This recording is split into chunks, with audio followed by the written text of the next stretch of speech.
Boa tarde a todos, todas. Sejam muito bem-vindos a mais uma sessão do EducationUSA. A gente, se você não sabe, a gente é uma organização vinculada ao Departamento de Estado dos Estados Unidos. E a gente tem a missão de trazer as informações abrangentes, atualizadas sobre o sistema educacional americano, né, sobre principalmente o acesso às universidades americanas. E é por isso que a gente tem uma série de eventos com elas, né? Então hoje a gente está aqui com a Manhattanville College e a University of Akron. E elas vão falar um pouco sobre o valor da Liberal Arts Education, o que significa isso, como que funciona, e também o caminho que esse tipo de instituição leva para uma carreira de sucesso, inclusive em áreas como o STEM, né, de ciências, tecnologia, engenharia e matemática. E para falar um pouco mais também sobre o que o EducationUSA oferece, a gente tem também as orientações individuais que a gente faz com os alunos interessados e também as traduções certificadas, né? Lembrando que toda a documentação que você vai enviar para a sua universidade, né, para a sua candidatura, precisa estar em inglês, inclusive a sua documentação escolar, né? Então tudo isso precisa estar traduzido e nós do EducationUSA fazemos traduções certificadas que podem te ajudar nesse processo, além de uma série de eventos que você encontra todos no nosso site, no educationusa.org.br/agenda, você encontra a nossa programação completa, e lá no nosso site, educationusa.org.br, você também encontra vários recursos que podem te ajudar no seu processo. Inclusive agora a gente está com o Essay Writing Resource Center, que é um centro de materiais que você pode consultar e utilizar, e funciona basicamente como um curso, que você consegue melhorar suas estratégias de escrita, e é um curso gratuito, então eu recomendo que vocês deem uma olhada em todos esses recursos lá no nosso site. Mas enough from us now. Thank you very much, Lena and Jennifer, for being here with us and talking a little bit about liberal arts. So now I'll pass on the floor to you. And students, I forgot to say this, if you have any questions, you can type them into the chat box. Se vocês tiverem dúvidas, podem enviar no chat, em português ou em inglês, se vocês se sentirem mais confortáveis em português, a gente traduz e pergunta para elas em inglês, tá? Sem problemas. Podem ir mandando no decorrer da apresentação e elas vão ou responder durante a apresentação ou ao final. So thank you very much. The floor is yours. Excellent. Thank you so much. And thank you for having us. And thank you all for being here. My name is Lena Deli. I am the Director for International Admissions at Manhattanville College in New York. And I'm here with my colleague and friend, Jennifer.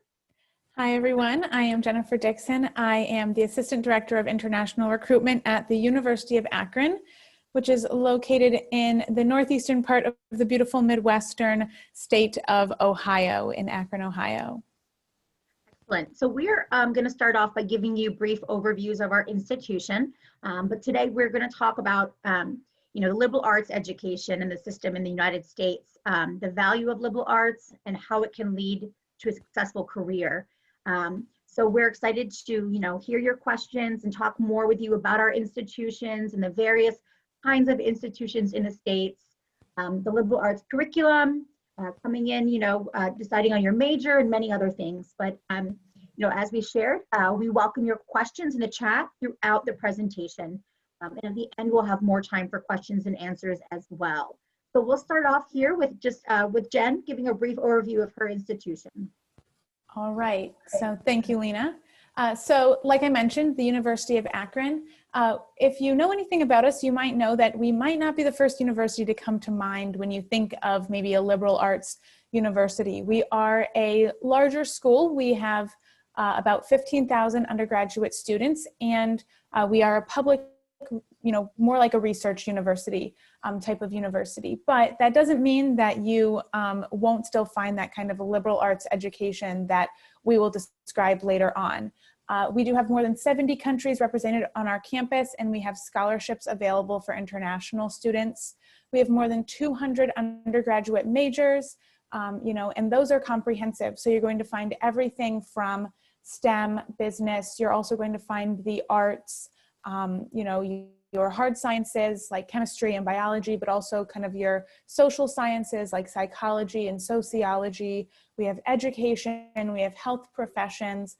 So really a wide range of majors and areas to go into. It's a great place to come in undecided because there are so many opportunities available to you. We also have Division I athletics, and our students are very involved, very interested in doing internships, doing on-campus research, and finding jobs after graduation. We're a very you know, we're very much focused on getting that work experience in for our students. So, you know, that's just a quick, brief overview, a little bit of information about the University of Akron. I'm going to pass it on to Lena so we can learn a little bit about Manhattanville. Thanks so much. So, as I mentioned, I'm from Manhattanville College, so I've been working at Manhattanville for about 6 years. I'm also an alum of the School of Education. So we are a small liberal arts institution. We're just 30 minutes outside of New York City. So you can see a few shots of the campus here. We're about 1,600 undergrad students, 11 to 1 student-teacher ratio, and we have students from more than 40 countries. We have very wonderful support for our international students on campus, and we have very generous scholarships as well. Our domestic and international students can qualify for the same scholarships. We are SAT and ACT optional, so we don't require that for admission. Or for scholarship, and more schools are doing that. So I would take advantage of that for sure. Our most popular majors are certainly in the business areas, finance, economics and marketing, communications. Being so close to New York City, we love to say, you know, best of both worlds.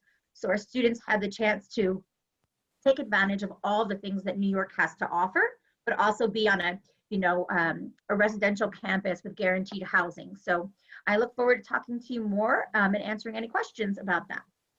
So just starting off with our presentation here. So what is liberal arts? I'm sure this is a term that many of you have heard of. You know, whether you're looking at schools and you're looking at schools in the States, maybe summer programs.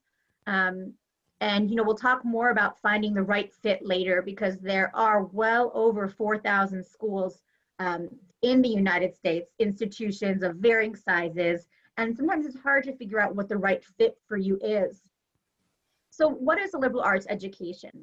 So when we talk about liberal arts, we're talking about universities or colleges, institutions of higher education that provide general knowledge for students and develop intellectual ability.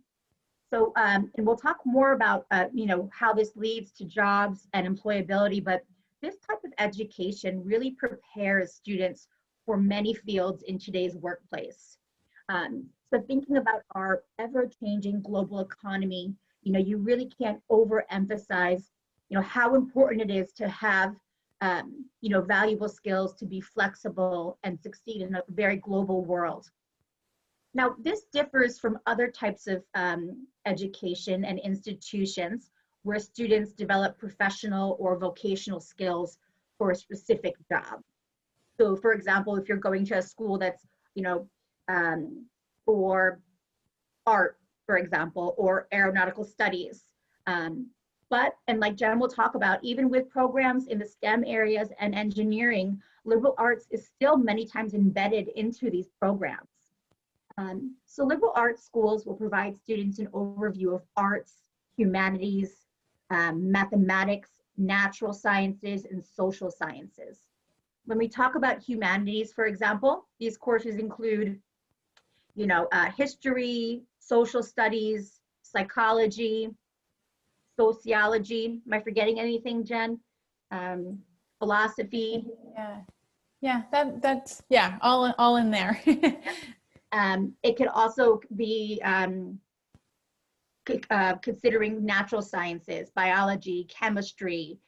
So our students that are taking, you know, the liberal arts courses, the humanities courses, are also required to take a natural science or a social science as well. And another way to put it is that a liberal arts curriculum or school is broad and diverse rather than narrow and specialized. So those are some things to think about when we're talking about a liberal arts education. And while sometimes we, you know, connect it with saying that it's undergraduate focused, you know, it can be smaller schools like Manhattanville or medium-sized or larger, like at the University of Akron. So, you know, now that we know a little bit about, you know, okay, what is liberal arts? What are some things that you can expect to find on a campus that, you know, gives you that liberal arts experience? And I have a list of things here. I'll touch on a few of them. First of all, you're going to find that, you know, you have a lot of experiences and you have a lot of support in that first year. So things like that first year seminar, or some kind of living learning community that you'll have on campus. At the University of Akron, I actually am one of the instructors for one of our first year seminars. So we've really had a focus on, let's bring other people in from the community and from the rest of the university, not just professors for this kind of course who have studied at the University of Akron. So I have an MBA from our business school. And so I have been able to instruct a class and kind of just help students develop their study skills, help them develop their interest in the world and what all we offer at the University of Akron. So really just helping to kind of broaden their experience. And Lena had mentioned it's not this specific thing. You're looking for this kind of broad experience.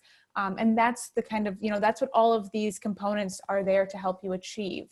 Learning communities are going to be, specific areas, specific communities of students that are all studying the same kind of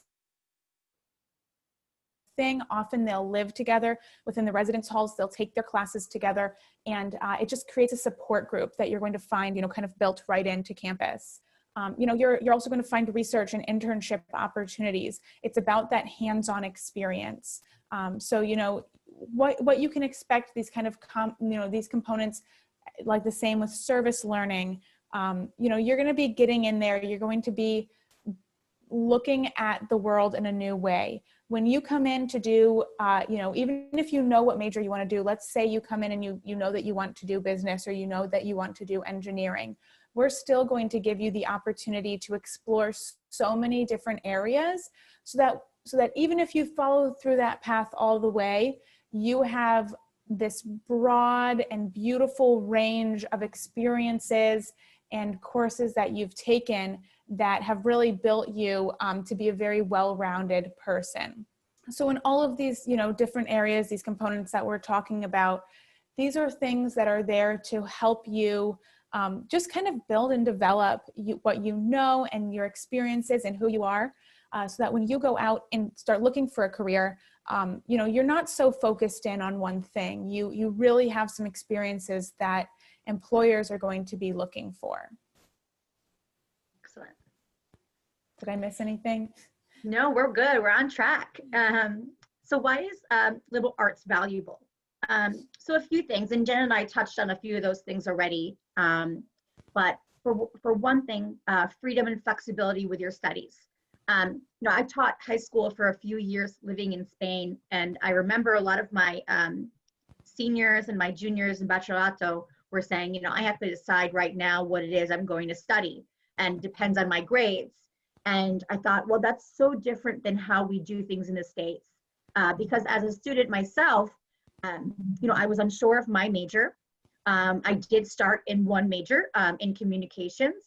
And then I took a political science course as a humanities, right, as one of my elective courses, and international studies, and thought, I really want to study this. And so I was able to change. Talking with some of my students in Spain, they would say, well, no, if you want to change what you're doing, you have to go to a completely different school and program. And I thought, that's so different than how it is in the States. And, when I'm talking to students, when we're traveling, Jen and I both do a fair amount of traveling and meet students. We really like to talk to them about the freedom and flexibility you have with your studies. I know that helped me so many times. It's really creating well-rounded students. So, the opportunity to study something outside of a specific major is really helping you to advance your developing worldview. In a lot of ways, students come in and, for example, you're interested in business, but there's so many different programs you can be doing within business, right? Economics, finance, international business, accounting. So the fact that you're able to really have enough elective credits to try a few things and have that flexibility is fantastic. I have students at Manhattanville that are studying computer science and doing a minor in guitar. We have a very big performing and musical arts program in theater and dance, But there are many students that are interested in performing arts but don't want to be a major in that. We have many students in all of our programs, whether it be education or marketing, that will do a minor in theater or dance or museum studies. And that's that flexibility we're talking about. So of course, you do have to figure out what you want to do, right? There's so many wonderful things about going to university in the States. But the major thing is making sure you are successful in your career, decide what you want to do, and you want to get a good job, and with a good salary. We're being honest. That's what everyone, the main goal is, and hoping you get a good internship that might lead to a job. But it's also about that experience that you get, and like what Jen was saying, that really kind of hands-on experience with internships. So of course, students do choose a specific major when you attend a liberal arts college or university. But you're also required to take a course in a variety of disciplines. And there's a very big focus on writing and communicating effectively. Some of the benefits of a liberal arts campus versus much larger research institutions are, a lot of it is undergrad focused. So mostly the people you're interacting with are all on the undergrad level, smaller class sizes, which means, you're not in a room with, over 100 students in a classroom, and access to faculty. And really an emphasis on practical skills. So learning skills to be successful in an ever-changing world. So problem solving and critical thinking skills, analytical reasoning, effective communication. Almost all of the careers that we're, more and more, we're living in a virtual world. Effective communication and reaching out to people is a skill that in any major that you desire to be in is important. The ability to innovate and be creative, to be flexible. As an example, Jen and I both, as I mentioned, are usually traveling most of September and October and parts of November. But, the whole world had to really be flexible and innovate this year. And things are going to be changed for a very long time. And you really want to make sure that you have that background and flexibility and all of those skills you can get in the classroom. And many of those skills are learned through your interactions with faculty and professors. And lastly, an emphasis on employability, which we'll talk more about, but what employers want and what big corporations are looking for, the creativity levels and the design thinking. And those are some of the things to think about when we're looking at liberal arts institutions. Those critical thinking skills that can be applicable to any job that you wish to be in. So STEM in the liberal arts, I think sometimes you can look at these two things and think that they're polar opposites, but I'm hoping to kind of debunk that here today. So hopefully by now you've started to have a kind of good understanding of what this idea of liberal arts means. It means giving you this broad foundation, giving you this opportunity to, explore a little bit more than just what your major is. So if you go into a STEM area, a science, technology, engineering, math major at the University of Akron, your first 2 years are still going to be partially filled with doing those extra courses, doing those electives, and getting that broad understanding. So all of our students, our engineering students, need to take, English, composition, those humanities courses, psychology and sociology, so that you can develop those skills that make you, just a more well-rounded student and, in the future employee.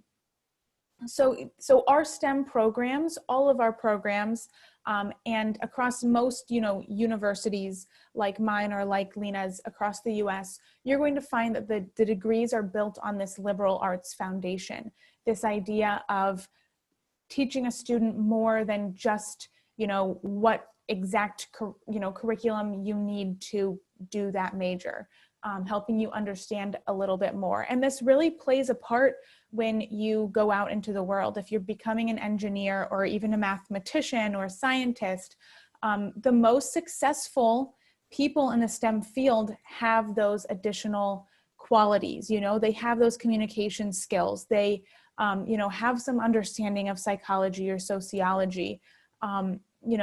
they can write and speak well. And these things do make a difference. They really can dictate the jobs that you get and the opportunities that you have. I think that's why we put such an emphasis on this liberal arts education, because it really helps you to be able to be more than just an engineer, a worker. You can really become a very multi-talented, person in the future. And then in addition, this preparation for graduate school, and I mentioned here, law school or medical school, and how, oftentimes students think, well, I need to do biology or this, very specific pre-med course to get into a med school, or I have to do political science to get into a law school. And that's not necessarily the case. These schools are very competitive. So often they're looking for students that have some kind of diverse experience. Let's say law school. We have a law school on our campus at the University of Akron as well.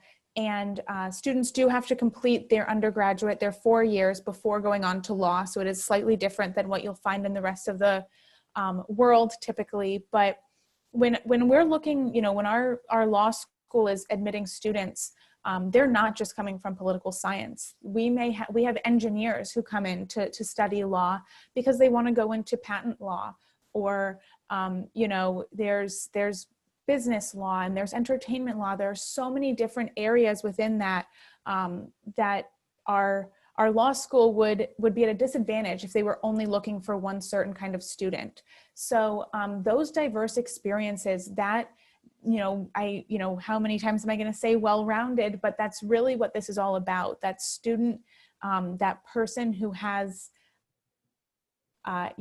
more than just one thing going for them, has really understanding and experience in a lot of different areas. And even the same is for med school. You do need to take certain courses in your undergraduate years to get into a med school. You have to have some certain curriculum built in, but that's not something that's only found in, biology, or only found in certain courses. That can be built in to different areas. Students go to med school from psychology or from, a biomedical engineering, all different areas, because medical school and universities understand this, this need, this desire to be, very, very experienced and very diverse in those experiences. So one of the things we talked about was employability. And Jen touched on a few of those too, in applying to graduate school, and the growing number of jobs there are for engineers, and it's very competitive. So having that base and that background is very important. So one of the main things that I always share with students, they say, what can I do with this major? So if you're looking at a university in the States, many times you can go on their website, and if you're looking at marketing or looking at their biochem or one of their majors, you can, see some of the courses offered in that major, who the professors are. You can also see, who some of the alumni are. So definitely check that out. If there's a program you're interested in, you might want to be, at that university and learn more about that program. You can see, what are some of the jobs that students who have graduated from this program, what are they doing now after being part of this university and this program? So there's so many career options, and I thought about listing them for you, but it would be silly to do so, because really with a liberal arts background, the opportunities are really endless. So we're, as we talked about, the ability to communicate and present effectively and connect with people is something that you need in all fields. And also professional development opportunities. In many cases, for many majors or programs that you were interested in, internships are required, right? Or assistantships or research opportunities. And that is really part of that hands-on development that many of these institutions offer. All really student-centered, right? And, working with your advisors and your professors to figure out, what experiences I want to be part of. And internships are great for many reasons, but and first and foremost, figuring out what you want to do, but it's also for figuring out what you don't want to do, right? So that's also a very important lesson to learn as a student.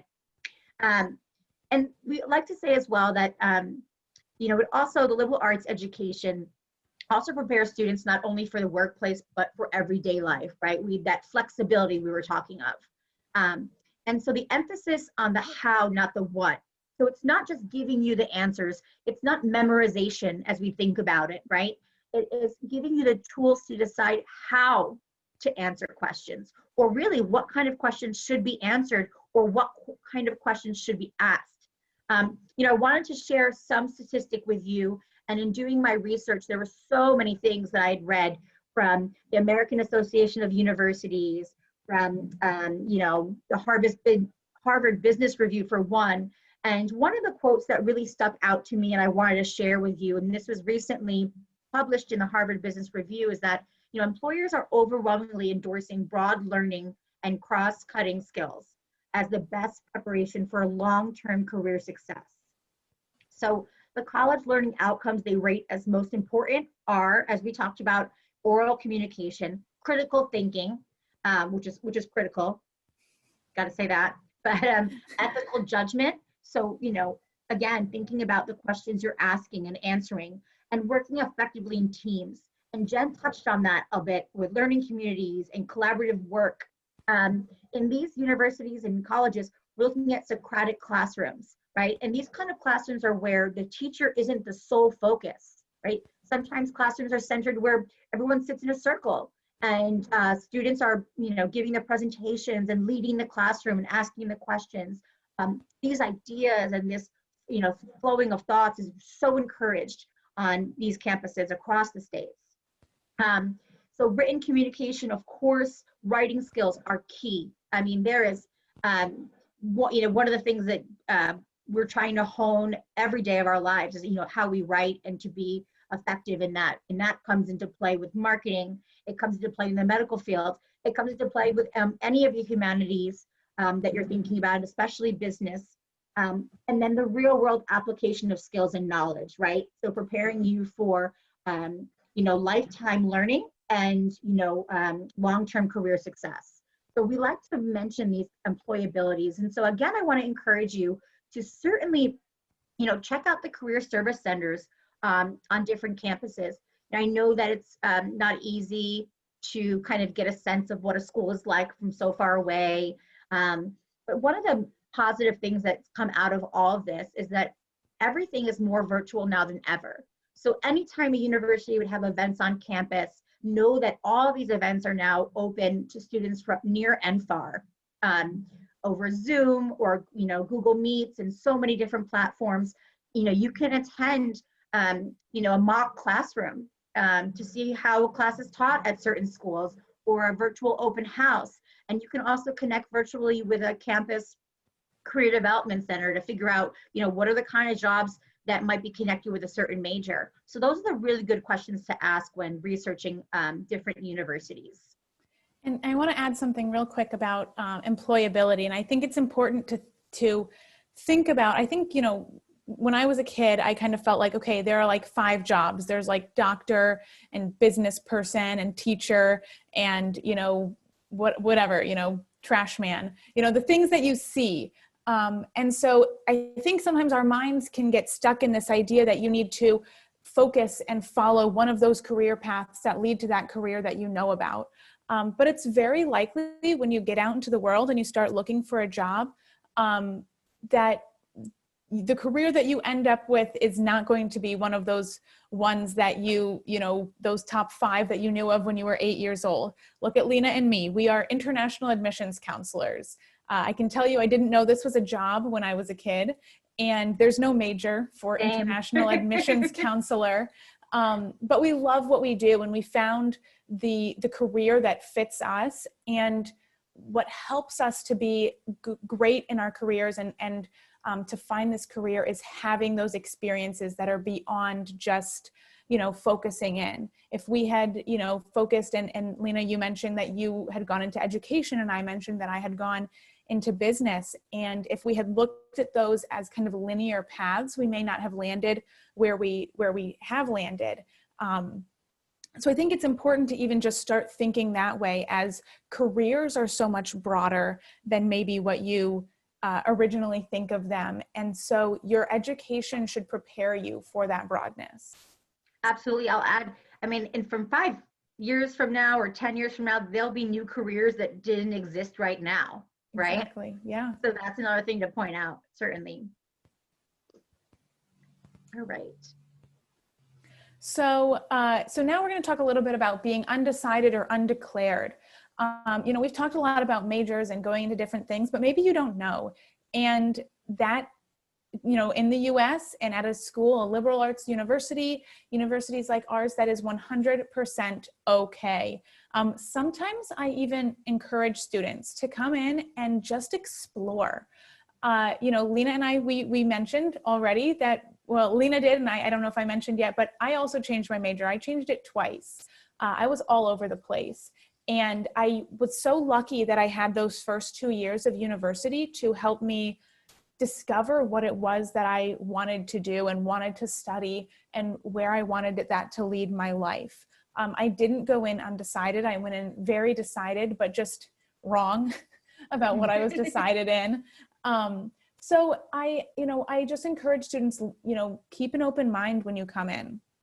And so let's talk a little bit, you know, so we're saying you can come in undecided, but what does that mean and what kind of questions? So I have a couple questions you may ask that I'm going to kind of pre-answer for you here, hopefully. So, you know, if you come in undecided, does that put you behind? Does it delay your graduation or anything? And not at all. You know, in the same way that you can change your major, in the same way that you can come in undecided, you have until the end of your second year, the end of your sophomore year, to figure out exactly what it is that you want to do. And all of the credits that you can achieve in those first 2 years can be applied to, you know, many, if not all of the majors on campus. That's when you're doing those, you know, majors, those courses that give you breadth, those courses like your, you know, that maybe seem to have nothing to do, you know, you're an engineering student, why am I taking philosophy? Or, but those are the courses that you're taking early in your academic career. So it doesn't put you behind. You know, you can change your major, you can be flexible, you can change your mind, you can come in undecided and wait 2 years and try out a bunch of classes before you know what really makes sense for you. And you're still going to graduate on time. You're still going to be right there with your classmates who came in and, you know, said, I am going to be an engineer and there is no stopping me. So of course, I already answered this one. Can I change my major? Yes, it's very easy. And I'm going to kind of use the next question as well, asking about your academic advisor. So if you come in undecided, yes, you'll have an academic advisor, you know, and that person is especially skilled in helping you decide what it is that you want to do. And then, you know, when you decide a major or if you change your major, you're still going to have an academic advisor who's there to help you through. Depending on the university or the college and what kind of switch you're making, sometimes that academic advisor could change. Sometimes it might be the same person all throughout, but you're always going to be matched up with an advisor on campus who is the best for helping you figure out what courses that you want to do, figure out what you want to do with these next 4 years to have the greatest outcome for yourself. And then, yeah, I talked about, you know, I got ahead of myself, I guess. When should I declare my major? You typically just need to do it by the end of your second year, but that is something that could vary school to school. So definitely look into that when you are applying. And then what about a minor? So when we talk about these major and minor, maybe there are words that you're unfamiliar with. Your major is your big focus. You know, this is maybe the one that you want to do as your career, or this is the main area that you want to study. But then maybe there's something that you feel like could complement that major, or is just your hobby or your interest that you want to pursue a little bit more, or you know, you just feel like it's something that you want to get a little bit more. It's like a minor is like a half major. I always think of it as, it's like going halfway to learning everything about it.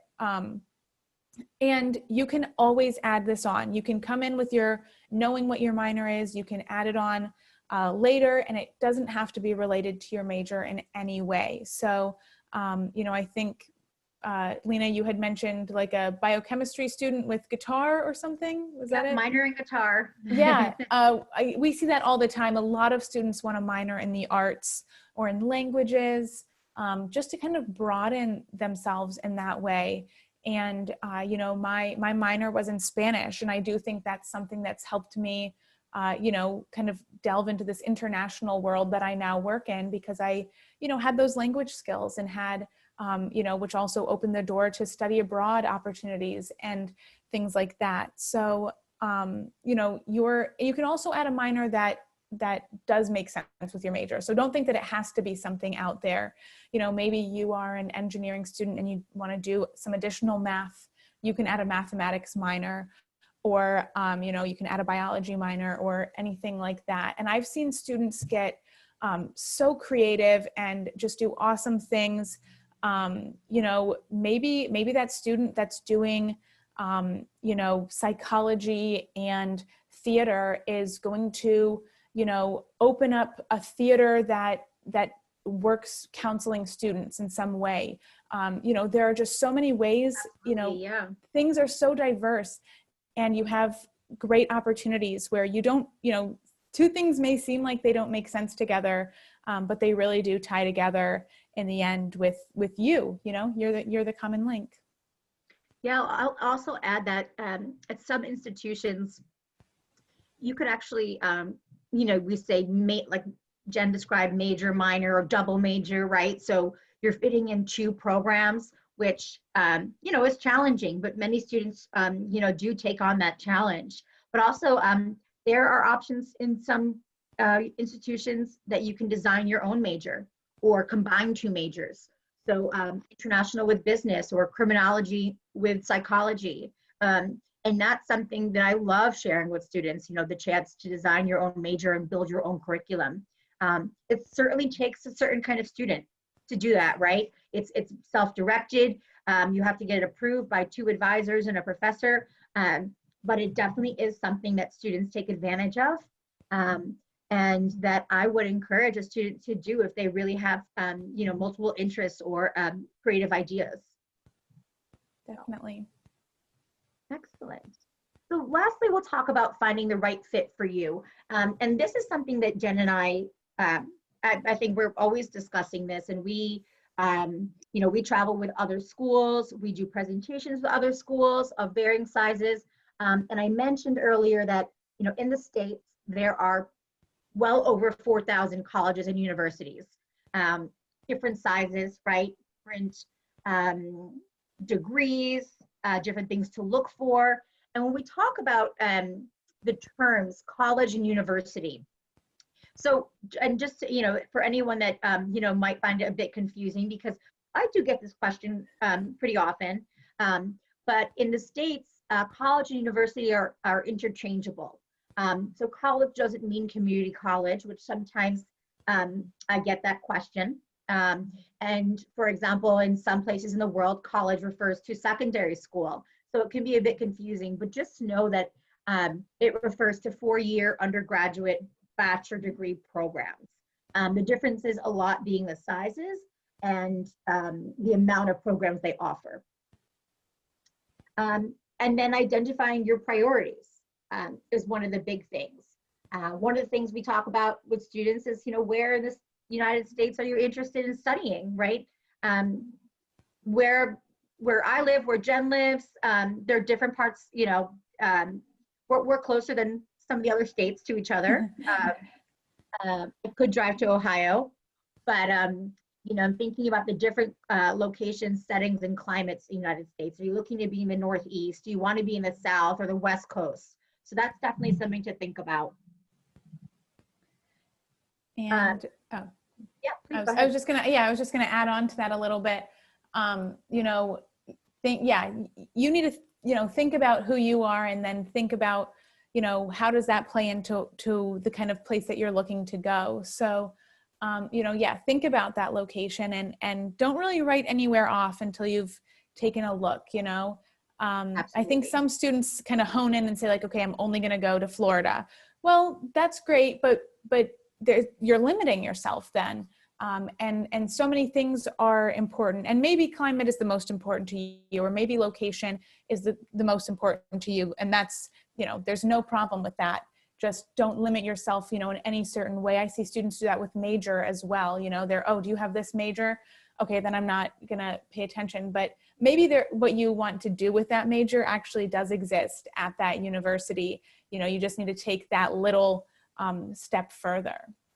Absolutely. Keep your options, your mind open, your options open, and do your research. There are the main schools everyone can think of in the United States off the top of your head, but knowing there are so many options, there might be a place where you can really find the right fit for you. So where you can maybe have a good academic experience almost anywhere, finding a place where, you can see yourself spending, 4 years of undergraduate, your undergraduate years is a really big deal. So definitely doing your research is important. Another thing we talked about is the size and type of institution. Do you want to be on a smaller campus, a medium-sized campus? Do you want to have, 20,000 students on your campus or more? I mentioned Manhattanville is 1,600 undergrads. That's a smaller size campus. And Jen, your undergraduate population? Yeah, we're about 10 times, or how many times that? Not 10 times. We're about 15,000. So yeah, quite a few more. Yeah, close to that. So very, very differing, right? And so our students, you want to think about, do you want to be something a bit larger? What kind of classroom sizes are you looking for? Those are things to think about. Of course, academic programs. Perfect examples right here, Manhattanville and the University of Akron. We have very different programs. Manhattanville does not offer engineering. We're big into the business school, but Jen also offers business at the university. So right. Those are things to look into. What institutions offer the program that you want? And there are some institutions that have very, very unique programs. Definitely. And yeah, it's just, and going on from that, you want to look at the campus and think about, picture yourself there. Talk to a student if you can. Lena and I can both put you in contact with students at our university who can tell you what it's like, what the campus experience is for, an international student at Manhattanville or at Akron. And kind of use that, because again, you may not even know what to think of, so they can really tell you, kind of give you that real experience, and they'll always be honest with you. They'll probably tell you that they don't love the snow, but they probably love to look at it.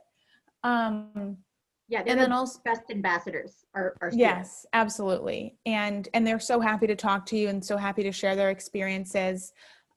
Definitely reach out to us if you'd like to talk to a student. Or, you can also talk to us. We were both students at our universities as well. So we can give you, even though it's our job now, we can tell you a little bit about the student experience. And if you have questions that are also about things outside of, I can tell you things about more universities than just the University of Akron. I can help, if you're looking for something, or you're just confused about terms or, anything, you can always reach out to us. We are contact here to help you find what works best for you. I don't want a student to come to Akron if it's not the right university for that student. So I would much rather help you find where you're going to be most successful. That's what I'm passionate about. Yes, same here. We're happy to be a resource for you. I guess the last thing is to think about the value and the cost and the scholarships, right? So that's always on a mind of a student, and especially a parent.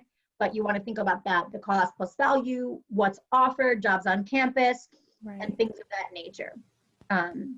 So anything you forgot? And talk, yeah, I was just going to add with costs and scholarships and value, that's another, do your research and talk to some of the counselors or people at that school, because oftentimes what you see is maybe that sticker price. But what you actually end up paying is going to be a lot less when you apply, the different scholarships and different, opportunities that you have to kind of reduce that cost. So don't let yourself get scared away by, going to okay, how much does this cost? website, because we typically don't see students paying that full price. Yeah, absolutely. Never let that sticker price fool you. Yeah. Or the I-20 cost. So Right. there is a lot out there to help make it affordable. We love our international students, and they are one of the best things about our universities. Absolutely. And we want to continue to grow that population. There's never really been a more important time for us to all come together and work in that way. So absolutely what Jen said is that, of course, we can talk about our own universities all day long, but we are happy to answer any questions you have about the application process, liberal arts, studying in the States. So please, we are ready for your questions. And here you have our contact information as well. So do we have any questions in the chat here? Let's see. Thank you very much, Lena and Jennifer. Thank you. For now, we don't have any questions, but people, please feel free to ask your questions in the chat. Sintam-se à vontade para escreverem suas perguntas no chat. Se sentirem mais confortáveis escrevendo em português, podem também, que a gente traduz e faz a pergunta em inglês para elas poderem responder. Thank you very much for this presentation. It was very informative. I think it's always great to point out the differences between the American education system, especially the higher education system, and the Brazilian one, especially because a lot of students feel overwhelmed with having to decide what they're going to study for the rest of their lives. Because here in Brazil, they have to do that when they're applying to school, and if they choose to change their option, they have to go through a process within the school, or even have to go through the entrance exams again. So it's very good that you mentioned how a liberal arts education already predicts that you will probably change your mind while you're taking courses and learning about the areas of knowledge and what you're interested about, right? Alina said, thank you so much, Jennifer and Lena, for the presentation. Yes, You're thank welcome. you for Thank you having for us. being here. And it's always good that to mention that also the person is not going to be alone through that process, right? That you mentioned that the students will have someone with them, an advisor or a counselor, right? That will help them throughout that, because I think sometimes it can be scary to think, oh my gosh, I'm going to have so many options. I'm so young. How do I decide that for myself? So it's good that you mentioned that you have people that will help the students go through that process. So that's very interesting too. Definitely. And there's also, in addition to academic advisors, all of the campuses that have international students have an Office of International Student Services. So you also have, your international advisor, the international director, the people that are doing orientation with you. So there's so much support, and on every campus for, international students especially. Right. And we work on those campuses as well, so, if you ever kind of don't know who to go to, know that you at least have a contact in us, and you can always, reach out to us or come visit us on campus, even after the admissions process. Just because we work, through admissions doesn't mean that we wouldn't love to see you later as well. That's great. And we're having a question from Katarina. She's asking for you to talk a little bit about the application process. I think a lot of people that are attending this session today have not heard much about the application process. So I don't know if that was not what was expected for today, but if you could touch on how the application process is, what is expected, that would be very helpful. Definitely. Yeah. So I'll start by saying, and you'll hear this many times from everyone in higher education, but it really depends on the institution, right? On the university. I can share with you that Manhattanville, we use something called the Common Application. Jen, do you use the Common App as well? Yep, Perfect. we also use the Common App. Yeah. So Common Application is used by hundreds of schools in the States, and it allows students to complete one application and send it to multiple schools. So I always say that anything that makes life easier is a beautiful thing, because right now you're in school, you have a lot to worry about, a lot of paperwork, so does your counselor. So I would definitely recommend the common application, but also Manhattanville has their own application. I think, do you as well, Jen? Yes, we do. Yep.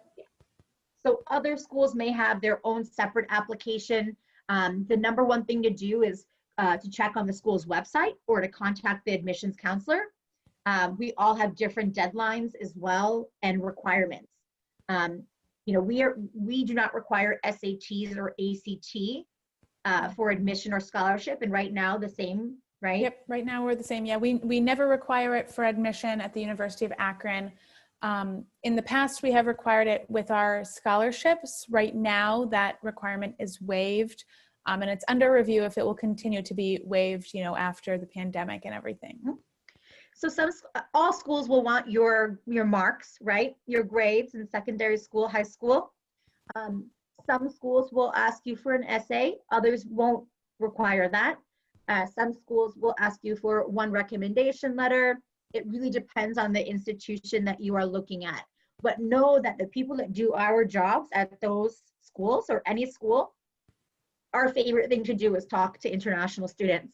So ask those questions and definitely find out about the deadlines, when you have to apply by, and what a school requires. Do they require an English language test is one thing to definitely make sure of.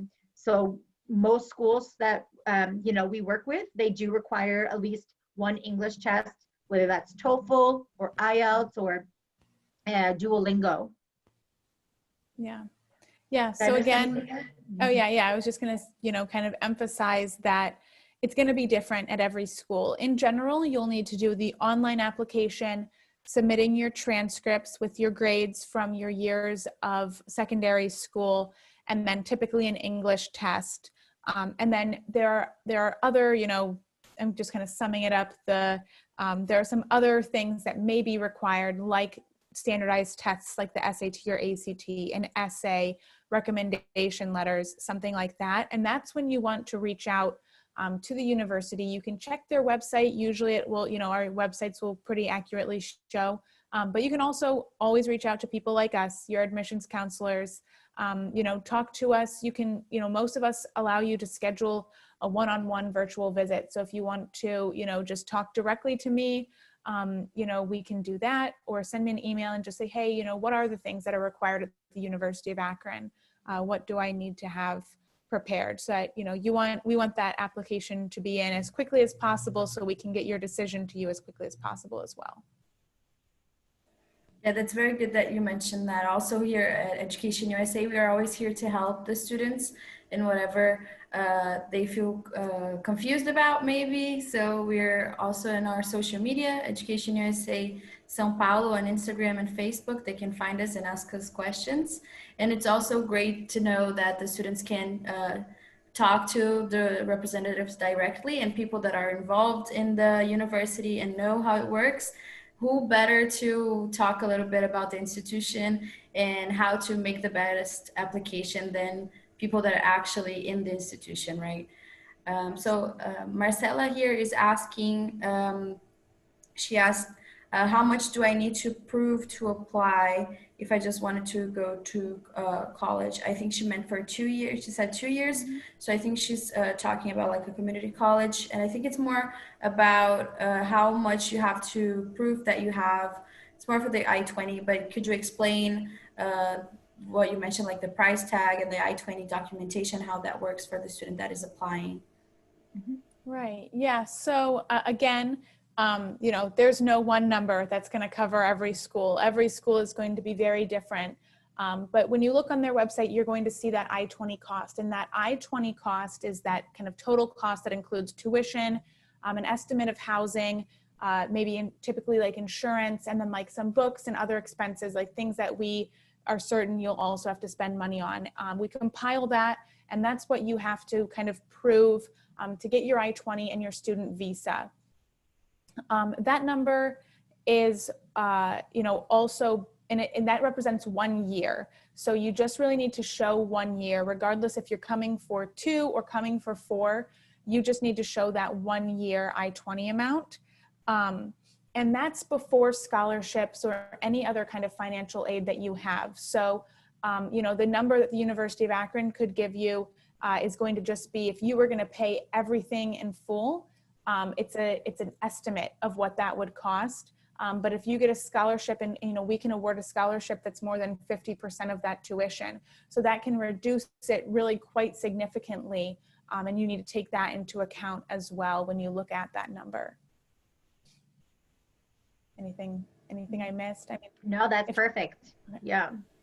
Yeah, so that amount will change depending on the institution, but if they look at the yearly amount, that's how much they are going to need to prove for the I-20, which is a documentation. Yeah. It's important to say for people that might have not heard about it.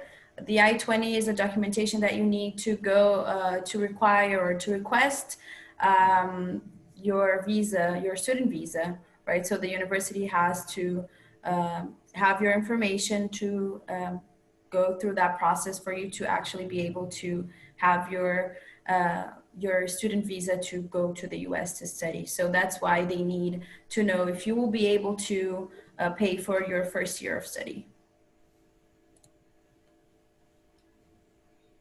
I don't know if anybody has any other questions. Marcella said it's good to know about the scholarships.